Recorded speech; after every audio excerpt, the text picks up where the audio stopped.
ಕಾಣ್ತೈತೆ ಬರ್ತಾ ಇರೋದು. ಡಸ್ಟ್ ಇದೆ ಅನಿಸ್ತದೆ ಸರ್, ಜಿರಳೆ ಅಲ್ಲ ಹಾಂ, ಡಸ್ಟ್ ಡಸ್ಟ್ ಇದೆ ಅನಿಸ್ತದೆ. ಡಸ್ಟ್ ಅದು ನೋಡಿ, ಹಾಂ ಡಸ್ಟ್ ಅದು ಹೇಳಿ, ಡಸ್ಟ್ ಅದು. ಅದು ಓಪನ್ ಮಾಡಿ ನೋಡೋಣ ಬಿಡಿ. ಅಲ್ಲ ನಾವೇನು ತಯಾರು ಮಾಡಲ್ಲ ಸರ್, ಕೊಡಿ. ಅಲ್ಲ ಒಂದಲ್ಲ, ಜಿರ್ಲೆಗಳು ಯಾರು ಕೊಡ್ರಿ? ಡೀಲರ್ ನಂಬರ್ ಕೊಡ್ರಿ, ಹೇಳ್ತೀನಿ. ಡೀಲರ್ ನಂಬರ್ ಕೊಡಿ.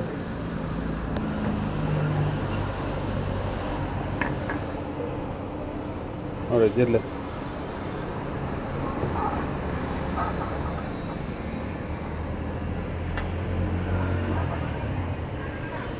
ಇದ್ರಾಗೆ ನಂಬರು ನಂಬರ್ ಐತೆ ನೋಡಿ ಸರ್.